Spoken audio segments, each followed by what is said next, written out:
Love Loves. So, eto na, dumating na nga ang ating in-order from GCash, ang kanilang GCash debit card. Yes, literal po siyang order kasi may bayad dito. And this costs 250 pesos per card. Yes. Order ko siya noong February 1 at today is February 8. So, exactly 1 week after, dumating na nga itong GCash debit card ko. But before ko ito i-unbox, here's how you will order GCash card. Alright, Love Loves, here's how you will order your own GCash debit card. Pupunta lang tayo sa ating GCash app, then login tayo, there. Diba, ang laki ng laman ko, 49 million yan. So, ayan. Then, punta tayo dito sa cards. Ayan. Then, order a card. Then, send me a card kasi as of the moment, yung buy in store card option nila ay hindi pa available. So, click natin yan. As you can see, merong nakalagay dyan na 250 pesos. So, yan yung price ng card whenever we purchase our own GCash card. So, click nyo lang yung next. And then, that's it. Fill up the information, then click next until you reach the submit button. Make sure na may laman po yung GCash card nyo kasi the time that you will process this GCash card order form ay magbabayad agad kayo ng 250 pesos. So that's it, guys. It's so simple and easy to order your own GCash debit card. So let's unbox the opening natin ito. But before that, of course, gagamitin natin itong identity roller sound yung nasa yellow bracket. Kung kayo nanonood sa YouTube, may link dun sa description box para safe ang ating info before natin sa ipasok yung papel na to. Here, so deliver siya via Ninja Van at ating personal information, wala na siya. Here it is. Actually, nothing special with this card. Katulad din naman siya ng ibang cards na BDO, BPI, and other banks. It's just that this card is very easy to get. Kasi you don't need to fill up na madaming information. At the same time, maraming requirements. Diba sa banks, ganun yun. Maraming mga requirements na ini-meet. This one, by just using your app, na nakita niyo sa video kanina, fill up nyo lang yung mga important information. That's it. Magbabayad na kayo ng 250. Using your GCash app pa rin, then makakakuha na kayo nito.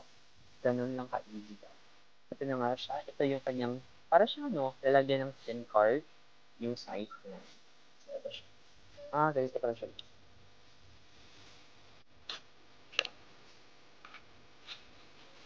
Ayan. So, ito yung card. Same size lang din siya ng mga normal debit cards like BPI, Video, and other banks. Same na siya. The only difference siguro, kung i-compare ko siya sa ibang card, yung details daw usually ganito yan. Yung mga details natin, ganito yung card number, yung natin. This one, nakaganon siya. So, yung hinahanap ko na card number, andito siya sa may literal. So, ito siya. Ito siya nakalagay, yung card number, saka yung expiration date. So, na-purchase ko to ngayon, 2024. Mag-expire siya ng January 2029. This card is good up to 5 years. So, nothing special at least with this card. Same lang din siya, as mentioned. Same lang din siya ng BDO, PI, this bank, and other banks.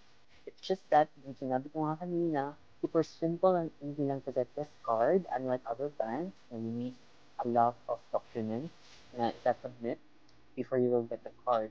Siguro the only difference is the price. Mas mura lang yung mga nasa BPI or BDO because also East Bank. I have an East Bank debit card and I just got it for only 100 pesos. Unlike this one, 250 talaga siya. Okay, now that we have the physical card, let's try to link this card on our virtual account using GCash app pa rin. Now, Love Loves, ililink naman natin yung physical card natin dito sa ating GCash app. Pupunta tayo ulit ng cards. And then, link my card. Then, it will ask you a 6-digit code sa iyong registered mobile phone number. So, from this one, enter natin.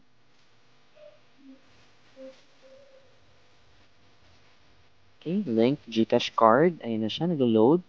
Ayan, so ilagay natin yung last 4 digits of card.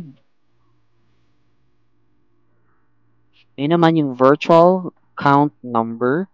Yung virtual account number ay nakalagay sa likuran ng iyong card.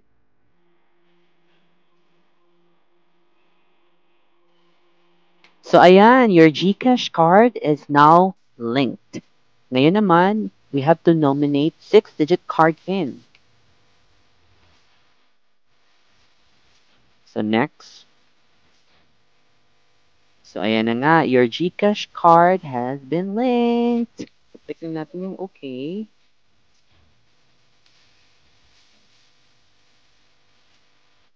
Let's see kung ano yung itsura niya.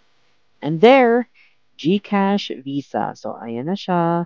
So, here you have another GCash cards, guys. Gusto nyo maraming GCash cards, you can link more cards using Link My Card Plus 9. So, ayan na siya. So, ito pala siya. Okay. So, yung sinetup natin na 6-digit PIN, yan din yung gagamitin natin whenever we withdraw using any available ATMs. At the same time, kung gagamitin naman natin yung card natin for purchasing somewhere like sa mall, grocery, same lang din yung PIN na sinet up natin, yun din yung gagamitin mo. So basically, ito lang yung itsura ng card. May reset card PIN dyan, option, lock card, deactivate, yan. Then your status of the card, if it's active or not. And then, yun na siya. Alright, Mavlas, that's it for today's video. So if you want to order this card, just go to your GPass app. For more videos, don't forget to follow, like, share, and subscribe Facebook, YouTube, Instagram, at TikTok. This has been Dom. Bye!